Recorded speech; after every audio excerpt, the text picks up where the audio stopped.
Going over the question, will we survive? We went over it economically, with nuclear, environmentally. That question, will we survive, has never made any real difference. A more appropriate question might be, if we survive, then what? Suppose we don't die tomorrow, then what?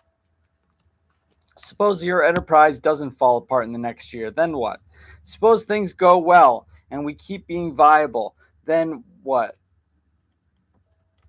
What if we do survive?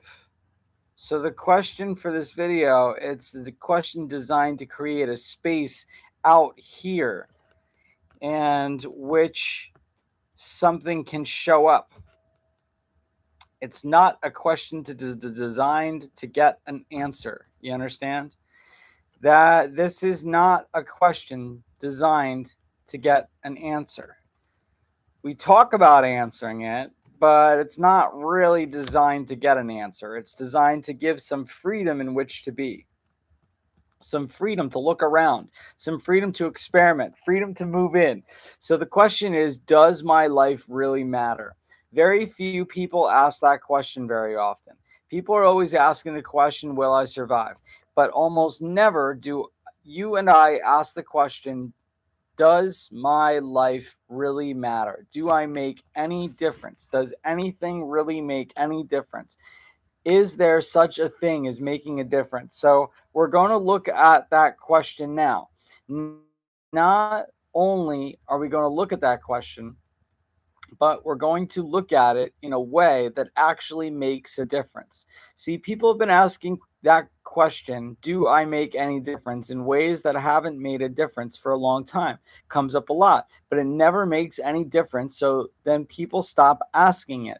So the commitment tonight is not, in this video, is not only to look at the question, to open up the question, does my life really matter? Do I really matter? Do I make a difference? Does anything make a difference?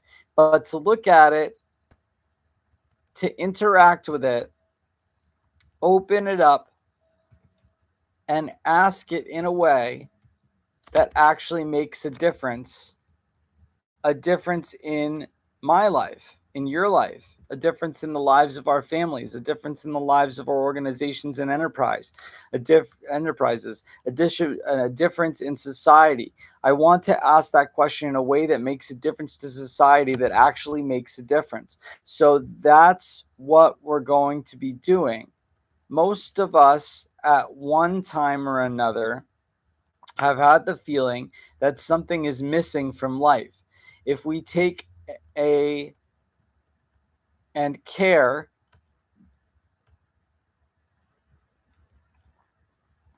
if we take a careful look into our lives, take and a care look into our lives, an area that falls short of our expectations, this disparity between what we expect and what we experience, in the subject of is the subject of the next section.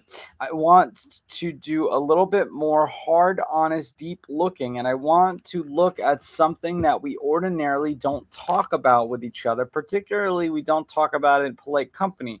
What I want to talk about is the gap between our expectations and reality. I say that you and I live inside that gap, that there's a chasm, a gap between what you and I expect of life and what life really is. And I'm not talking about some kind of fantasy gap. You know, there are a lot of fantasy gaps where people have some fantastic notion what ought to be. I'm not talking about the gap between your dreams and reality. I'm talking about the gap between what you and I have a right to expect of life and reality. So that chasm, the between you and what I have the right to expect from life and what we expect and get from life. See, you and I have the right to expect our relationships to be deeply nurturing and really fulfilling, and for the most part, they're not. That's tough to say. It's hard to look at your friends and people you care for, people you love, and admit that that's true and accuse them of being true for them as well.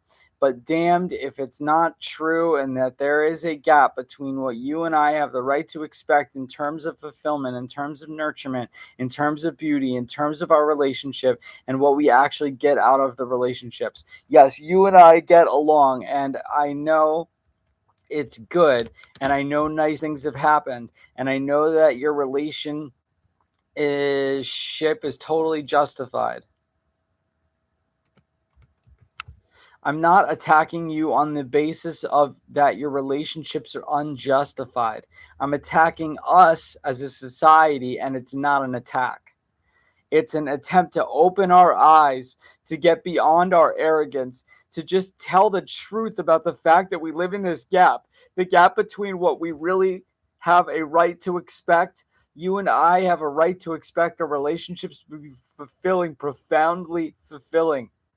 You and I have a right when we go to work for an organization, when we move from an individual expression to an organizational expression, we have a right to expect that our affiliation with that organization to empower us, to make us an even bigger contribution than what we could as an individual.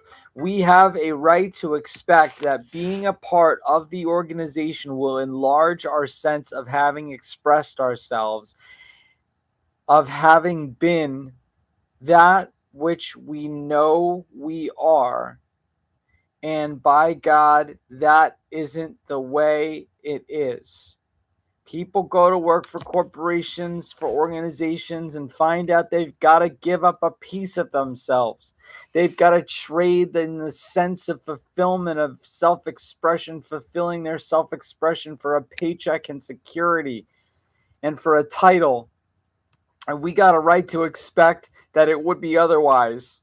There's an enormous gap, and your life and my life reflects living in that gap. You and I are the way people would be if they lived in that gap. For the most part, that's the way we are for the most part. Like we would have to be if we lived in a gap between what we have the right to expect and reality. You know, we would do and be and think and talk and feel like people if they lived in that gap, you know? We got a right to expect certain things from the government. We don't get it. Not fantasies. We have a right to expect certain things in the practice of our religion.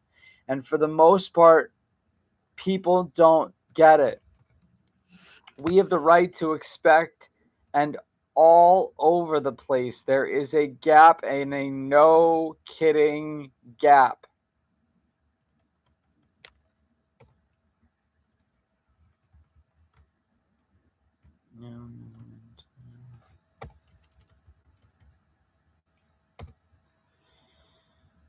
Something is missing, and it may be right in front of our noses.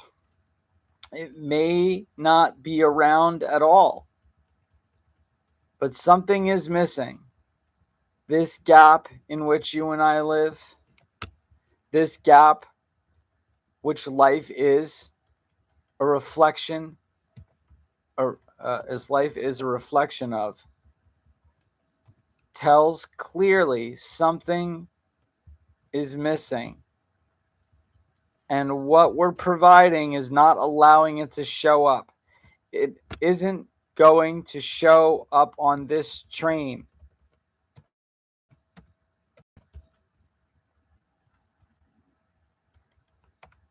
It isn't going to show up in a place like you and I have been. You get it? What's missing is not going to show up where you and I are. If it was going to show up where you or I are, it would have done so. This is tough, nasty talk. And it's very closely aligned to this question, do I make any difference? So I want to interact and start to open up some possibilities. No answers, just open up some possibilities for looking for yourself. forsake, looking for yourself for take. You know, do some experimenting. Looking for yourself.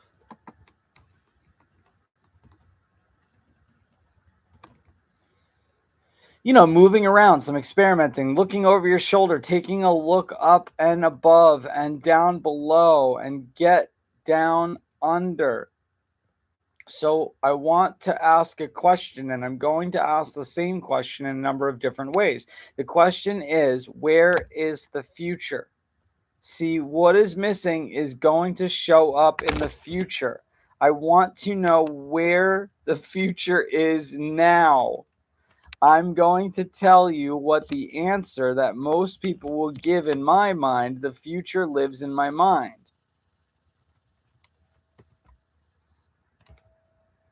That has as much power as saying the future lives in my elbow.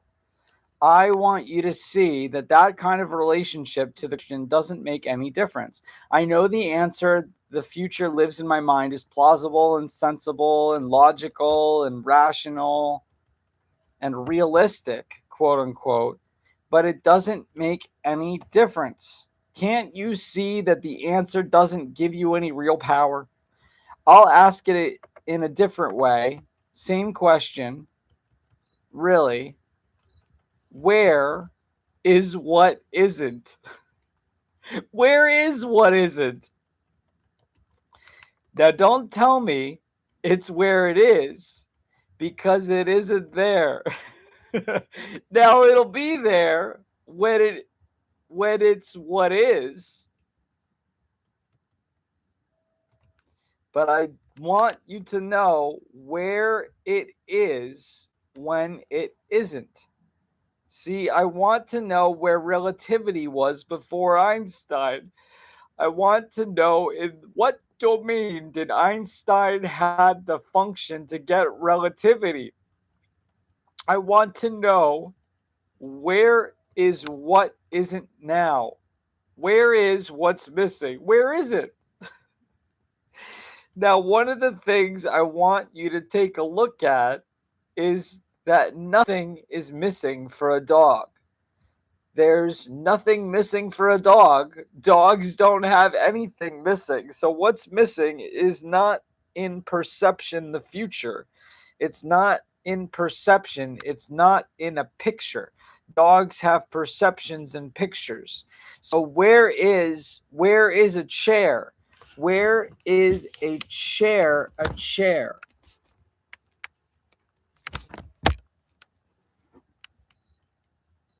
See, this is a bunch of sticks and fabric. Where is it a chair?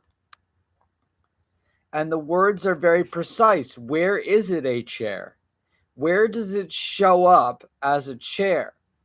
So I'm going to suggest something, not like an answer, but like a space to open up, a space for you to move around in and check things out and look it over and look, you know?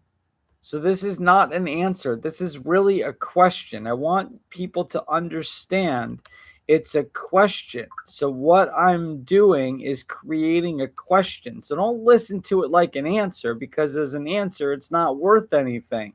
Lots of people have tried this or has tried this on as an answer. It's not worth much as an answer. It has some power and value, however, as a question. So I'd like you to take a look at that.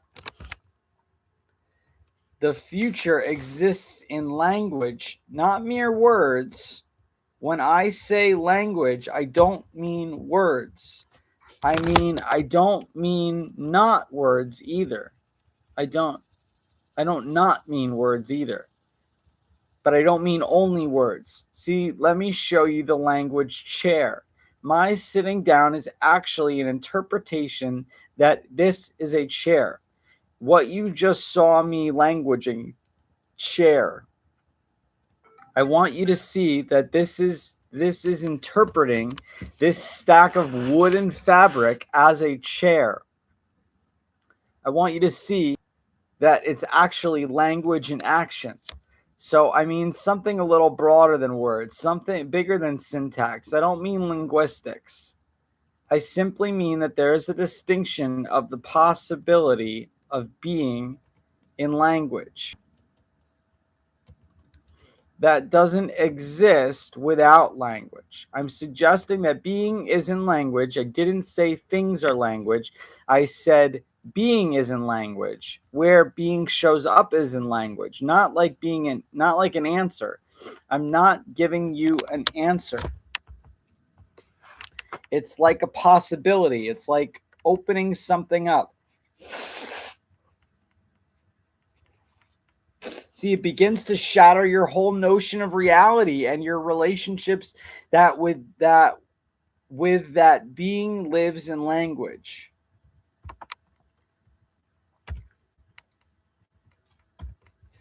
So like if I'm told by an anthropologist, if you show a primitive tribesman a photograph, he does not see an image of himself.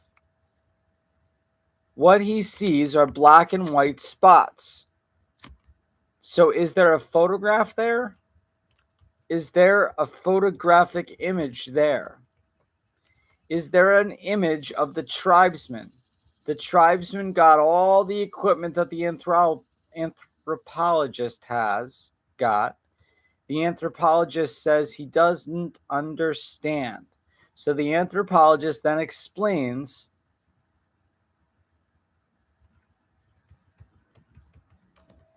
the anthropologist says he doesn't understand. Anthropologist explains photography to him, but saying that there's this paper in here that's light sensitive and the light bounces off your body and comes through the little hole in the camera and is focused on the paper, and everything that's out there is here. See, this is a representative of you. And the tribesman looks at the photograph again. We're told and says, yes. Looks at the photograph again, we're told, and says, I see the black and white spots, and I don't understand they represent me, but I don't see myself there. So where is the image? I didn't say where's the outlines of the image. I said, where is it? Where does it live? Where does that image live? So I'm asking you to open up a domain of possibility within the domain of language. Now notice you didn't get any thinner with that information, or sexier or younger, therefore it must be unimportant. We'll see if it makes a difference. I didn't ask you to understand what I said either. I mean, it's perfectly okay if you did understand it, but I didn't ask you to understand it. So I want to do a little analysis. I want you to take a deeper look. I want to see if we can see down underneath something. So I want to kind of see where things are. Where are things? Where do things show up? Well, one of the places that things clearly show up is in our concepts. We have concepts about things. So there's this conceptual domain. I mean, everybody in the room knows what I'm talking about when I say cat, even though there's no furry things going meow in the room. But everybody knows what I'm talking about when I say cat, because the cat has a kind of existence as a concept, and we communicate conceptually with symbols and representations. So I can symbolize cat by saying, I can symbolize a furry thing that goes meow by saying cat. I can symbolize a furry thing that goes meow out by saying cat, and everybody, quote, knows what I'm talking about. So we've got symbols and representations. It's a level of communication. This is the world in which we explain things, in which we justify things, in which we figure things out. It's a very, very useful, important world. As a matter of fact, almost everything that you and I would call the good life was generated out of confidence in this world. Western civilization, the developed world, is really a function of a lot of confidence in this world. But everybody knows that a cat is not a black thing, a black furry thing.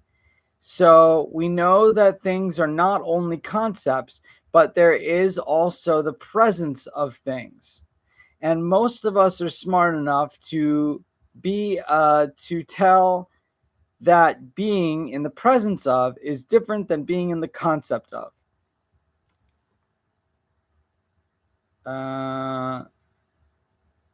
I'll wrap this up with it's like if you go on the walk for the woods and then you see a tree and another tree and another tree and another tree and another tree and there's trees all over the place. And then all of a sudden you come to a place of woods where you look up and there is a tree, an honest to God real tree. This is a tree that's different than the other tree, the other tree, the other tree. All right, peace and love. Bye bye.